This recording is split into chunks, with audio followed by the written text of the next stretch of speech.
Puji syukur kehadirat Allah Subhanahu wa Ta'ala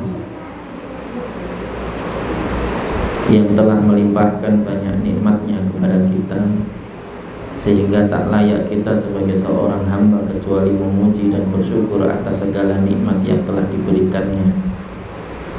Salawat dan salam juga moga tetap tercurah kepada Nabi kita Muhammad sallallahu alaihi wasallam yang telah mencurahkan seluruh daya dan upaya yang beliau mampu untuk menyampaikan Islam ini, sehingga kita pun ikut merasakan nikmatnya menjadi seorang muslim. Jamaah yang dimuliakan oleh Allah Subhanahu wa Ta'ala, pada kesempatan malam hari ini kita masuk pada pembahasan hadis yang ke-738 terkait dengan sunnah untuk mengusap kepala anak kecil di depan ayahnya dan mendoakan keberkahan untuknya. An Ubadah ibn Walid bin Ubadah ibn Samit qala kharajtu ma'a abi wa ana gulamun syab. Dari Ubadah bin Al-Walid bin Ubadah bin Samit. Ini berarti cucunya sahabat. Ubadah bin Samit itu kan sahabat Nabi. Al-Walid itu putra dari Ubadah bin As-Samit. Sedangkan Ubadah itu adalah anak dari Al-Walid, sehingga dia adalah cucu dari Ubadah bin Samit. Suatu ketika aku pernah keluar bersama dengan ayahku. Saat itu aku masih kecil. Falakina syaikhan. Lalu kemudian kami bertemu seorang kakek, maksudnya orang yang sudah tua. Wa alaihi burdatun wa ma'afiri, di mana dia memakai burdah dan juga memakai ma'afiri. Ma'afiri itu salah satu jenis kain ya. Sebagaimana burdah juga salah satu jenis kain yang kemudian biasa dikenakan oleh orang-orang Arab ya. Jadi setengahnya burdah, setengahnya lagi ma'afiri. Wa ala gulamihi burdatun wa ma'afiri. Dan ia bersama dengan budaknya juga memakai burdah dan juga ma'afiri. Jadi setengah pakai burdah, setengah pakai ma'afiri. Yang kalau secara estetika berpakaian, Pak, kalau berpakaian terlalu jomplang itu kan nggak enak dilihat. Harusnya burdah dengan burdah, ma'afiri dengan ma'afiri, begitu. Ya sebagaimana kalau kita katun sama katun gitu, atau ya, apa namanya, sehingga kalau dipandang itu pantas gitu.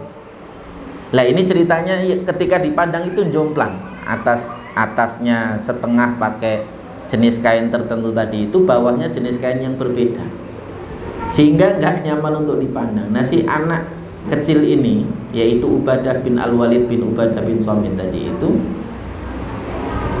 ia mengomentari pakaian yang dikenakan oleh si kakek bersama dengan budaknya tadi. Qultu ai ammi, aku berkata, wahai paman, mayamna'uka an tu'tiya gulamaka hadhihi namirah wa ta'khudal burdah.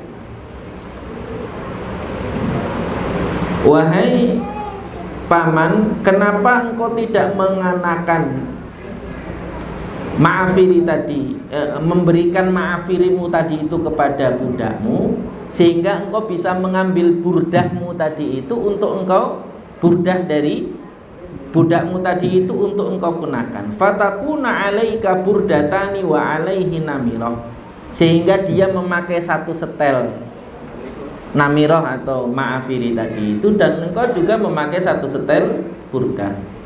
Fa'aqbala ala abi, maka kemudian si kakek tadi itu menghadap kepada bapakku, mendatangi bapakku, kemudian bertanya, wahai fulan, apakah ini anakmu? Ibnaka hadza? Maka kemudian ayahku Al-Walid mengatakan, na'am. Qala famasaha ala ra'si. Maka kemudian si kakek tadi itu mengusap kepalaku, wa qala barakallahu fika, semoga Allah memberkahi dirimu.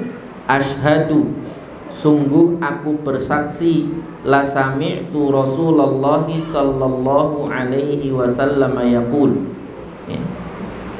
Aku bersaksi bahwa aku mendengar Rasulullah sallallahu alaihi wasallam pernah bersabda, at'imuhum mimma ta'kulun waksuhum mimma taktasun. Pakaikanlah untuk budakmu apa-apa yang engkau pakai, dan berikanlah mereka makan sebagaimana apa yang engkau makan. Yabna akhi, wahai putra saudaraku, dhihabu mata'id dunya ahabbu ilayya min ayyakhudha min mata'il akhirah. Sungguh hilangnya perbendaharaan dunia itu lebih aku sukai dibandingkan aku kehilangan perbendaharaan akhirat.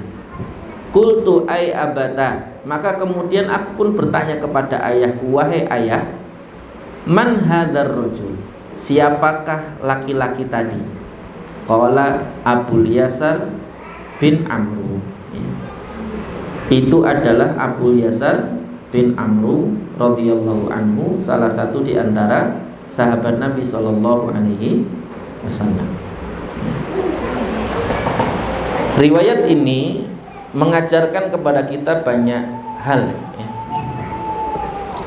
Yang pertama adalah bagaimana keluarga para salaf dari kalangan sahabat tabi'in dan tabi'ut tabi'in terdahulu, di mana mereka itu segala apa yang kemudian mereka lakukan itu terbimbing dengan ilmu.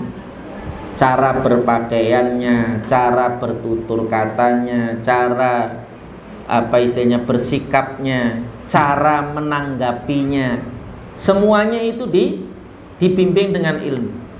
Bagaimana kelemah lembutan Abul Yasar tadi itu ketika kemudian menghadapi teguran dari seorang anak.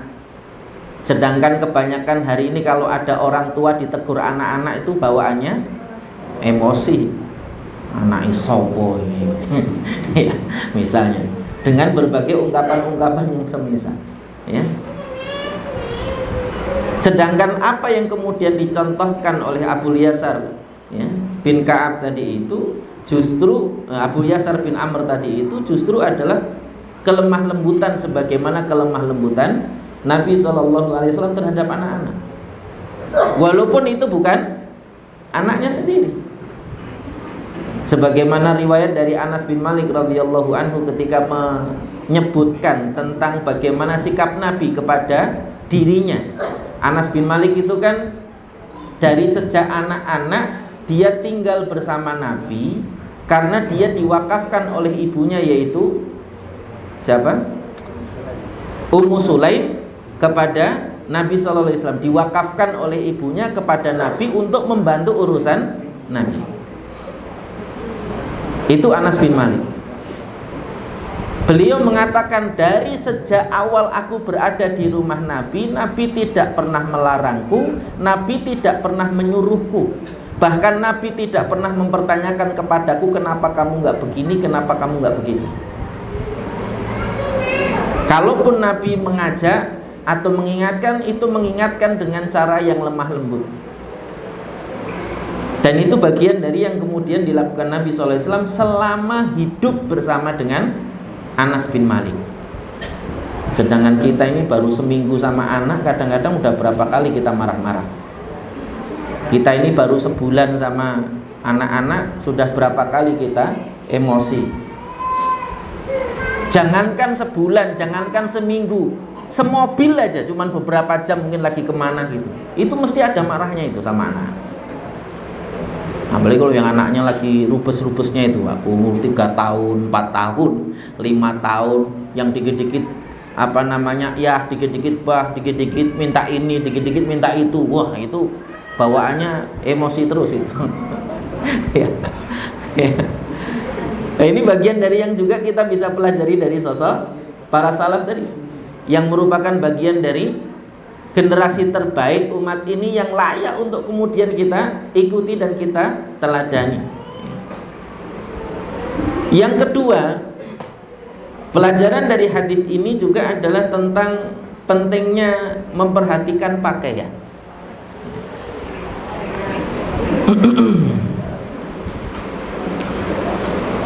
Jadi salah satu di antara hal yang kemudian diperhatikan di dalam Islam adalah tentang berpakaian.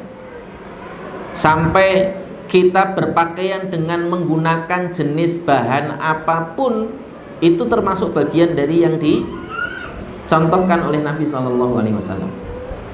Termasuk apa yang kemudian didapati dari sosok Abu Yusr bin Amr tadi itu, yang ketika dia memakai pakaian dengan pakaian yang dipakai oleh budaknya, pakaiannya sama persis, tidak berbeda. Kalau kadang-kadang kita ini kan pakai sesuatu ini berbeda. Kalau yang dikasih orang lain tuh yang biasa-biasa aja. Tapi kalau yang dipakai sendiri, kalau perlu yang paling bagus, yang paling mewah, yang paling mahal gitu. Ya. Dan itu bagian dari yang kemudian kita dapati. Sedangkan kalau untuk dikasihin orang, untuk dipakai orang lain, itu dikasihnya yang biasa-biasa aja. Padahal Islam mengajarkan kita untuk tidak membedakan hatta antara tuan dengan budaknya. Padahal budak itu kan bahkan lebih rendah dari pembantu, Pak. Dia itu milik kita, seperti barang milik kita, seperti motor kita, seperti kuda kita, seperti rumah kita gitu. Seperti barang milik kita, budak itu. Walaupun wujudnya manusia. Makanya seorang budak itu dia hanya memiliki setengah hak jiwanya. Dia tidak memiliki hak jiwa secara penuh. Ya. Makanya kalau seseorang bebas dari perbudakan itu disebut dengan merdeka, karena dia sudah memiliki hak penuh atas dirinya sendiri. Sedangkan budak enggak, setengahnya itu adalah milik tuannya. Bahkan nanti disebutkan di dalam sebuah hadis bahwa sebaik-baik budak itu adalah yang paling taat kepada tuannya dan yang paling mahal harganya. Di sisi lain, seburuk-buruk budak itu adalah yang paling membangkang kepada tuannya dan yang paling murah harganya. Itu seburuk-buruk budak. Dan itu disebutkan oleh Nabi di dalam hadis yang lain. Di kitab ini juga, tapi di bagian awal. Kita kan dulu lompat langsung hadis ke berapa itu. ya. Jadi nanti insya Allah kita sampai juga nanti di bab tentang adab terhadap budak atau pembantu. Nah, budak yang sebenarnya dia seperti barang saja, Nabi mengajarkan kepada para sahabat agar memuliakan mereka sebagaimana kita memuliakan diri sendiri. Beramal dengan hadis Nabi SAW, man kana yu'minu billahi wal yaumil akhir, barang siapa yang kemudian beriman kepada Allah dan hari akhir, ayyuhibba li akhihi ma yuhibbu li nafsihi, hendaklah dia mencintai saudaranya sebagaimana dia mencintai dirinya sendiri. Apalagi kalau budak itu adalah seorang muslim. Sunnahnya bukan hanya sekedar diberi, tapi kalau perlu diberi kemerdekaan itu. Jadi perbudakan di dalam Islam itu sunnahnya sampai dia masuk Islam, yang kalau sudah masuk Islam dimerdekakan. Dan itu bagian dari yang kemudian diajarkan Nabi kepada kita. Bahkan di dalam kalimat tadi yang kemudian disebutkan di dalam riwayat, bagaimana kemudian Nabi SAW mengingatkan para sahabat, at'imuhum kama ta'imtum waksuhum kama taktasun, berilah mereka makan dengan apa yang engkau biasa makan.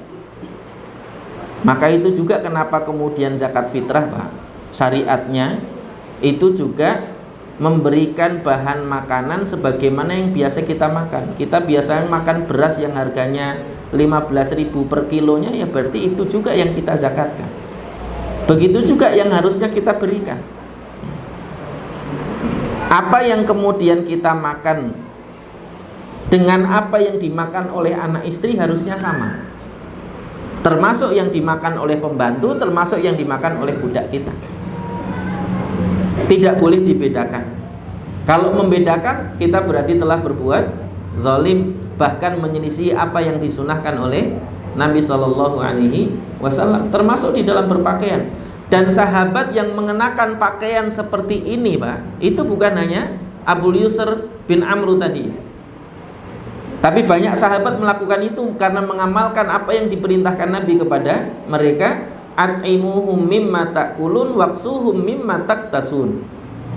Makanlah dengan, berilah mereka makan dengan apa yang biasa engkau makan, dan berilah mereka pakaian dengan apa yang biasa engkau pakai. Tidak boleh dibedakan. Itu kemuliaan akhlak Islam di dalam memperlakukan budak. Tidak sebagaimana perbudakan dalam image orang-orang barat, yang mereka menentang perbudakan tapi sering memperlakukan orang lain seperti budak.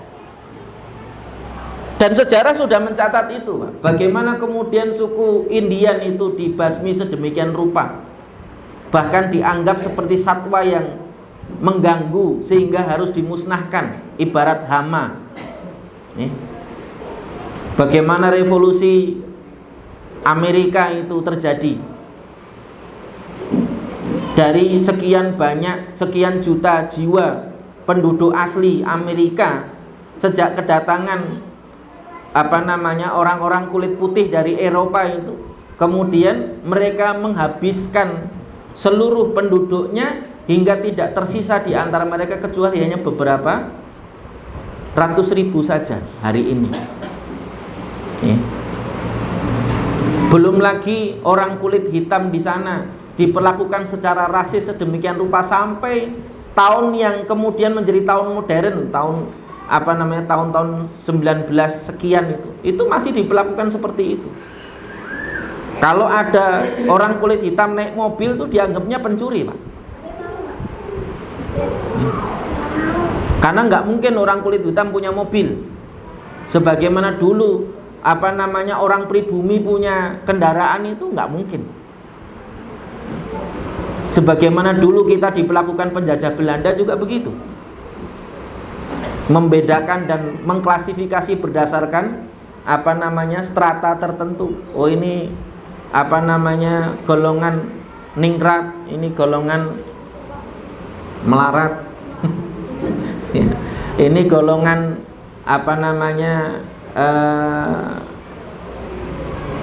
istilahnya bangsawan, ini golongan golongan pribumi, ini golongan menengah dan seterusnya. Sebagaimana kasta-kasta yang diberlakukan di beberapa pemahaman agama tertentu yang ada di dunia. Sedangkan Islam tidak pernah memperhatikan kasta-kasta semacam itu. Bahkan antara budak dengan tuan pun di dalam Islam diperlakukan sama secara muamalah, meskipun ada hukum-hukum tertentu yang berbeda. Dan ini menjadi bagian dari apa yang kemudian kita dapati di dalam sejarah Islam, bagaimana mulianya Islam itu memperlakukan manusia. Makanya ada istilah, salah satu di antara tujuan dakwah Islam itu adalah li ikhrajin nas min ibadatil ibad ila ibadati rabbil ibad. Mengeluarkan manusia dari beribadah kepada sesama manusia menuju peribadatan kepada Rabbnya manusia. Itu Islam. Sehingga semua manusia diperlakukan sama. Mau dia kulit hitam, mau dia kulit putih, mau dia kulit sawo, mateng, agak bosok. Karena coklatnya agak kebangetan gitu. Ya. Semuanya diperlakukan sama. Tidak ada yang berbeda. Bagaimana Nabi SAW memuliakan Bilal, dengan suara merdunya yang kemudian menjadi muadzin bagi Nabi Shallallahu Alaihi Wasallam. Bagaimana dahulu Nabi memuliakan seorang Sa'ad bin Abi Waqqas yang dulunya hanya orang miskin yang suka mengembalakan domba milik orang-orang Makkah. Dan itu yang kemudian dicontohkan oleh Nabi kepada kita, bagaimana Islam tidak memandang harta, Islam tidak memandang kedudukan seseorang, Islam tidak memandang dia keturunannya ningrat atau bukan, tapi semuanya diperlakukan sama. Bahkan yang mulia di antara kaum muslimin itu adalah yang paling bertakwa dan paling berilmu. Makanya Allah menegaskan di dalam ayatnya, qul hal yastawil ladzina ya'lamuna wal ladzina la ya'lamun. Dan berbagai ayat yang lain yang kemudian menegaskan tentang pentingnya memuliakan orang-orang yang memiliki ilmu. Bahkan dulu Nabi memilih pemimpin di antara sahabat-sahabatnya ketika melakukan tugas tertentu, itu yang dipilih adalah yang paling banyak hafalan Qur'annya, terutama surat Al-Baqarah. Karena Al-Baqarah itu paling banyak ayatnya.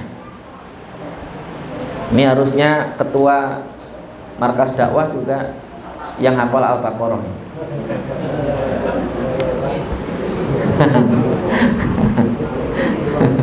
Loh, itu diajarkan Nabi kepada kita loh. Lah kalau Al-Baqarah aja apalagi al-al yang lain gitu maksudnya. Ya. Kita ini kan dari dulu apalnya cuman Al-Nas sama Al-Falaq. Makanya untuk naik dikit agak-agak repot dan susah ini kita ini kan, ya. Nyarinya yang pendek-pendek, gampang-gampang, cepet-cepet gitu maksudnya, ya. Dan itu bagian dari yang harusnya jadi perhatian kita. Itu dicontohkan semuanya. Bagaimana memperlakukan orang lain itu semuanya dicontohkan. Sampai memperlakukan budak yang dulu di masa jahiliyah budak itu diperlakukan seperti binatang, Pak. Bahkan bisa jadi kadang-kadang budak itu nggak tidur, bahkan kadang-kadang tidak makan, bahkan kadang-kadang kerja tanpa henti. Sedangkan kita di dalam Islam, jangankan budak, keledai saja, kalau kita menggunakannya untuk mengangkut barang, itu tidak boleh memberikan beban yang berlebihan. Kira-kira rata-rata keledai itu bisa memuat berapa kilo atau berapa kintal? Ya sepertas itulah. Sedangkan kita ini kadang-kadang memperlakukan mobil aja ugal-ugalan, ya. L300 ngangkut pisang, tinggi pisangnya sama tinggi mobilnya, ketinggian tinggi pisangnya tadi itu, ya. Sampai mau masuk kapal aja sampai jempalik gitu kan, ya, karena lebihan muatan. Wong jelas-jelas sudah ada tulisannya mobil ini maksimal angkutnya sekian ton, itu kan ada tulisannya itu. Jadi kalau kita menggunakan itu lebih dari seharusnya, sudah dolim kita terhadap kendaraan itu. Ya untungnya kendaraannya bukan barang hidup seperti dulu. Kalau dulu kan kendaraan itu kan kuda, keledai, yang dia punya hak sebagaimana manusia. Tapi salah satu di antara bentuk amanahnya seorang mukmin juga memperlakukan kendaraan itu ya sebagaimana seharusnya, dirawat, ya, diberikan beban yang tidak berlebihan sehingga tidak cepat rusak.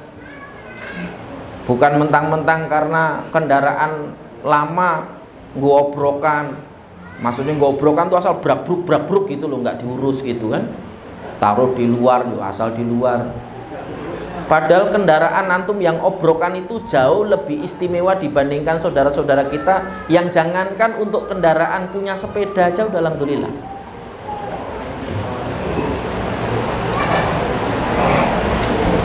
Dan ini penting untuk jadi pelajaran bagi kita, untuk kemudian lebih amanah dengan apa yang kita punya. Hatta baju itu, Bang, kalau kemudian punya, rawat itu dengan baik. Kendaraan kalau punya, rawat dengan baik. Istri kalau punya juga rawat dengan baik. Belikan skincare gitu, ya. Tahu nggak tips supaya dicintai istri, Pak? Ada 3. Ya. Tips supaya dicintai istri itu ada 3. Yang pertama adalah skincare. Loh kan antum juga pengen tau punya istri yang cantik. Cantik itu tidak tiba-tiba, Pak.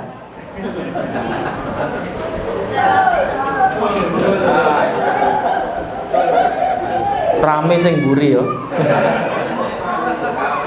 Cantik itu butuh usaha. Ya. Apalagi yang sejak bawaannya memang agak kurang, ya perlu diusahakan. Ya, harus usaha ekstra. Ya. Ini penting untuk jadi perhatian ini. Lah antum pengennya cantik kok nggak mau keluar biaya, gitu kan? Makanya skincare tuh perhatikan. Yang kedua, tips supaya dicintai istri adalah suami care. Nah, jadi suami harus care, perhatian, gitu kan? Kelihatan istri capek, pijetin gitu. Tapi pijetinnya sambil dikasih merah-merah itu, Pak, yang agak kotak lembaran itu kan? Ya, itu, itu langsung seger itu, Pak, yakin itu. Ya.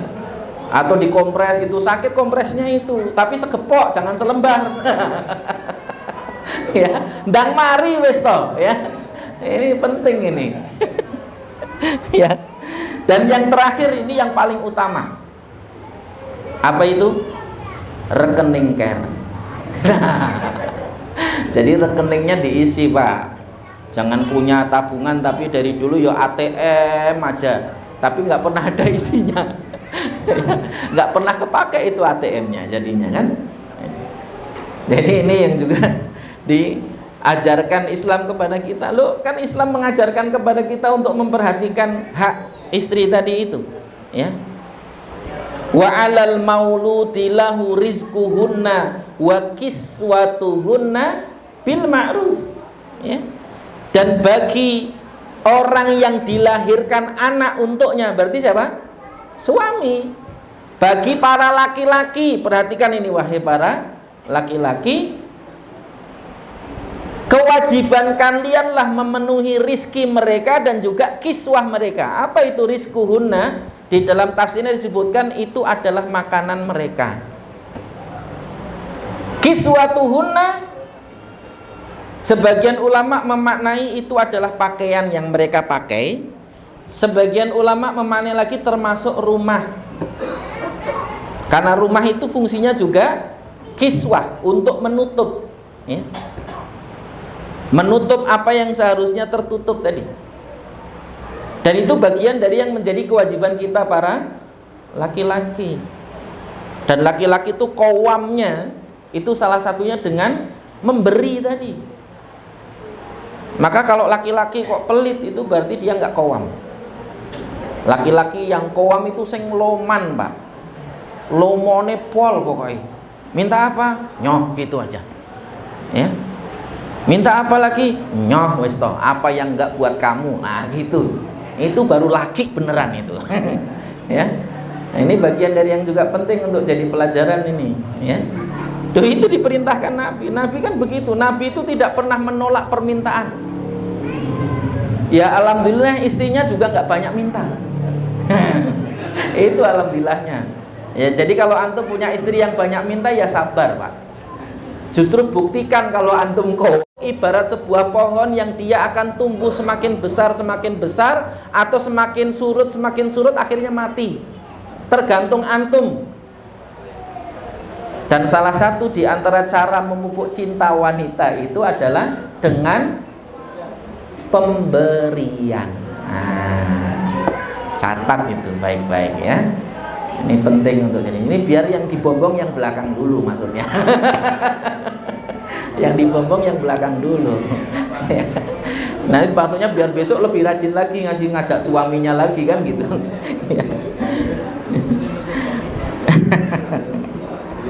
Ya. Ini bagian dari yang diajarkan Islam kepada kita, Pak. Sampai sedetil itu Islam mengajarkan kepada kita. Jadi memang kalau jadi laki-laki itu nggak bisa seenaknya. Justru kalau pengen jadi laki-laki yang enak, penuhi dulu apa yang menjadi hak istri tadi itu. Insya Allah antum akan merasakan enaknya ya. Tapi kalau istri antum besengut terus kan antum susah juga toh ya. Ini penting untuk jadi catatan ini ya. Jadi semua apa yang kemudian diajarkan di dalam Islam itu semuanya berisi tentang kebaikan. Hatta bagaimana memperlakukan orang-orang yang menjadi tanggungan kita, termasuk diantaranya adalah budak-budak kita tadi. Baik dalam urusan berpakaiannya, urusan makanannya, itu semuanya diperhatikan di dalam Islam. Maka tidak bisa kemudian kita hanya pengen punya tapi nggak mau ngurusi perawatannya, tidak boleh Pak. Pengen punya motor tapi asal punya aja, dirawat enggak ya. Motor baru sudah jadi motor solar Pak, kebul gitu belakangnya, olinya habis ya kan, enggak diganti padahal motor baru ya. Ini hari ini fenomena motor solar ini juga yang jadi masalah ini kan. Dia ngegas sekali, yang keplepekan tuh banyak motor di belakangnya itu. Ini juga penting untuk jadi perhatian. Itu zalim loh, hati-hati itu. Ya, termasuk antum yang punya mobil solar juga hati-hati. Jangan asal gas-gas aja ala cumi-cumi darat gitu kan. Ini penting untuk jadi perhatian ini. Iya kan? Lo kan ya lagi ngetren sekarang kan modif-modifan mobil solar itu toh, biar keluar apa namanya item-itemnya kayak cumi-cumi itu ya, buat kebut-kebutan itu brung gitu kan. Nah itu cuman ngikuti gaya-gayaan begitu doang ya. Tapi mendolimi orang lain, bahaya itu ya. Ya makanya kadang-kadang akhlak itu perlu dibangun tadi Pak ya. Seperti tadi bagaimana bersikap, kita sadar diri mobil kita solar misalnya nih, sekedar contoh saja, sekedar contoh. Kalau parkir, itu jangan pantatnya ngadap orang lain. Lu serius, kadang-kadang ada mobil solar, misalnya nih parkir di masjid, jadi pantatnya itu ngadapnya ke dalam ruangan masjid, jadi solarnya masuk ke masjid semua. Mana kadang-kadang karena ada istrinya di dalam, dia sholat ke masjid, mobilnya nggak dimatiin, nyala terus itu sampai selesai sholat. Itu kan nggak tahu diri namanya, gitu. Sekedar contoh aja ya, nampolin yang punya mobil solar tadi.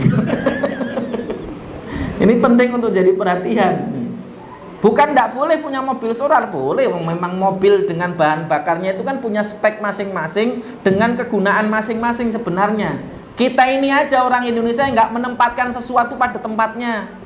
Mobil SUV itu kan tempatnya untuk trek yang sulit, di pegunungan, di jalan-jalan pedesaan. Ini malah adanya di kota.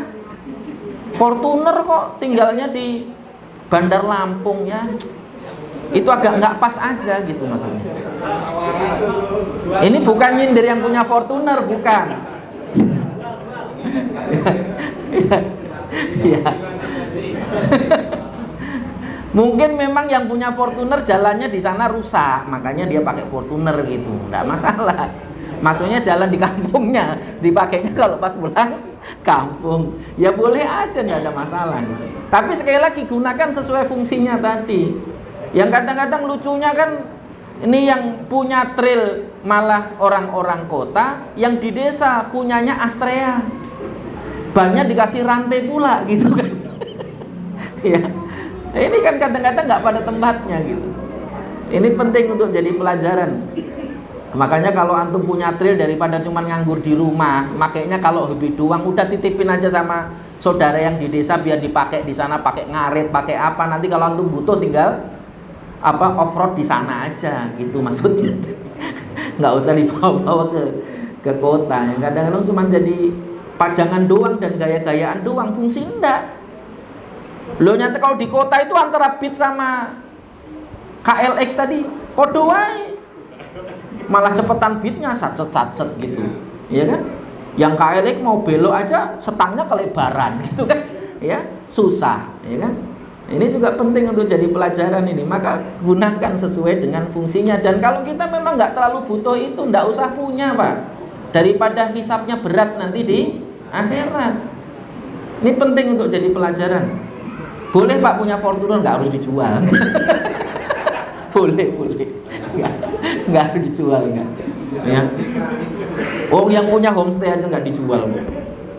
Oh, dijual deh ya. Ya.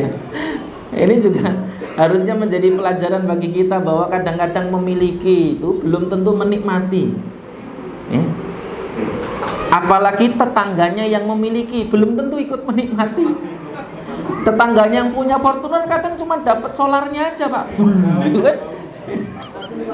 Apalagi kalau lagi manasin tuh, gitu kan? Ini juga penting untuk jadi pelajaran bagi kita. Sekedar mengajar itu tentang adab, bukan masalah tentang hukum nih. Ini tentang adab. Bagaimana kemudian seseorang itu memperlakukan sesuatu sesuai dengan apa yang dicontohkan oleh Nabi. Yang dimana Nabi itu adalah orang yang paling baik akhlaknya, orang yang paling baik adabnya.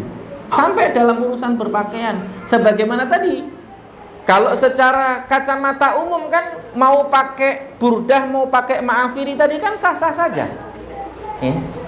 Apalagi kalau pakainya pantas kan lebih enak dipandang. Yang kalau secara nilai burdah itu lebih mahal daripada ma'afiri Pak. Secara nilai. Karena burdah itu kain yang ditenun sedemikian rupa dengan jahitan-jahitan tertentu yang kemudian itu terkesan lebih elegan, lebih mewah gitu. Ya, itu burdah.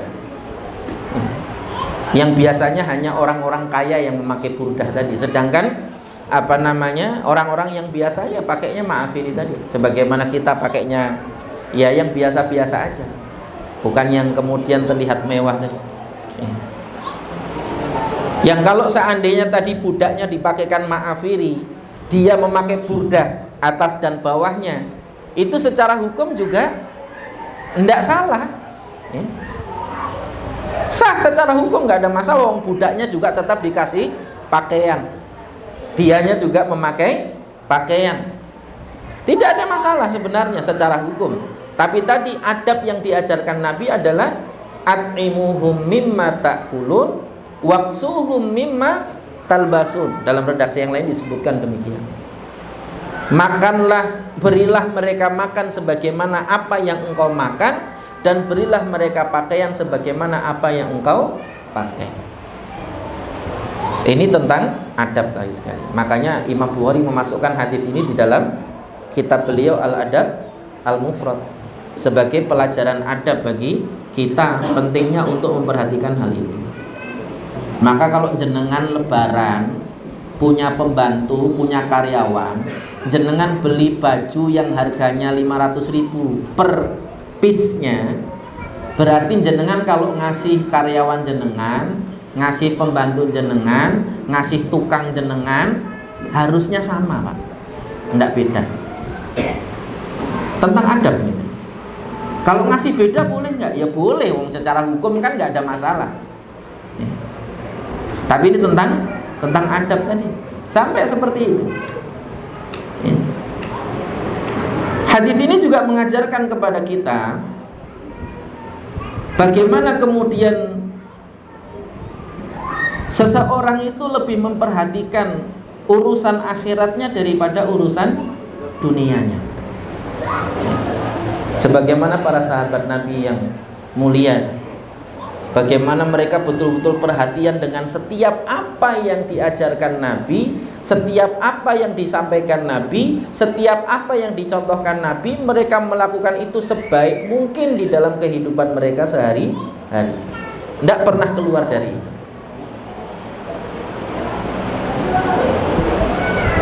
Dan kita ini seringkali justru melakukan yang sebaliknya. Apa yang dicontohkan Nabi nggak diikuti, sedangkan apa-apa yang nggak dicontohkan kadang-kadang dilazimi. Ini yang harusnya menjadi perhatian kita. Yang kadang-kadang kita lebih care dengan urusan dunia kita, tapi kita kurang care dengan urusan akhirat kita. Padahal dulu manusia terbaik, yaitu generasi para sahabat, tabi'in dan tabi'ut tabi'in, adalah generasi yang kemudian mereka lebih memperhatikan akhiratnya daripada dunianya. Ya. Lu banyak buktinya, Pak. Ketika kita membaca firman Allah, wabtaghi fima ataqallahu darul akhirah wala tansa nasibaka minad dunya. Dan raihlah olehmu negeri akhirat dan janganlah engkau lupakan bagianmu dari dunia.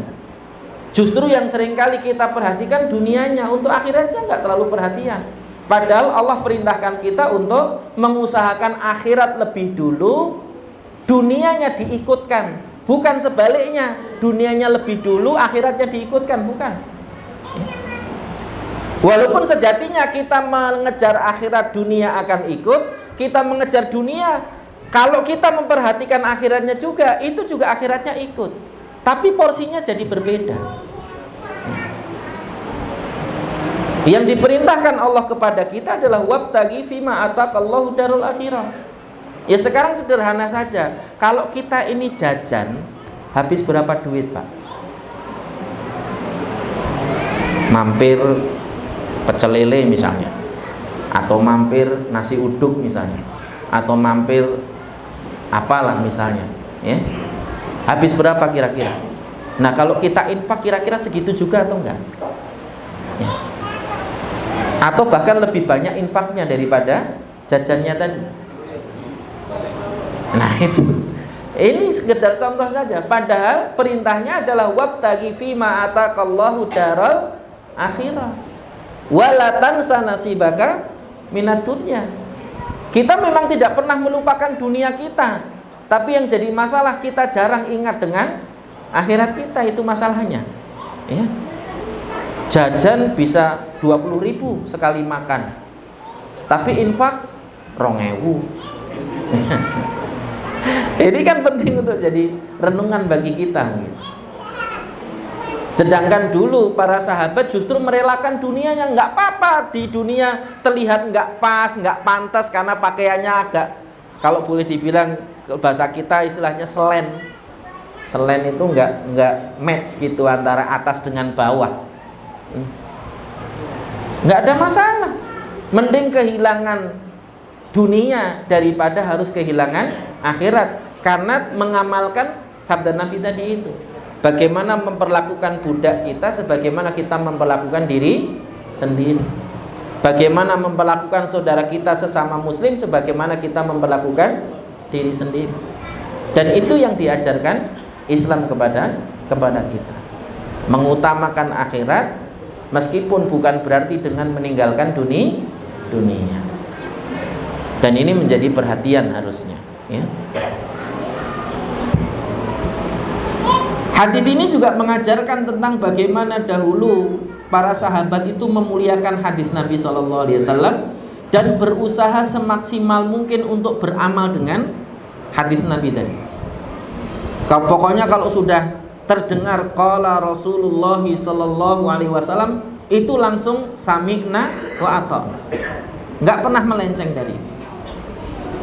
Dan mereka hafal betul apa yang dikatakan Nabi. Sedangkan kita ini sudah 739 hadis, 38 hadis. Berapa yang sudah diamalkan? Yang untuk diamalkan tuh berawal dari hafal. Sudah berapa yang sudah dihafalkan? Ini jadi penting untuk jadi renungan bagi kita. Kita dengarkan adzan dulu.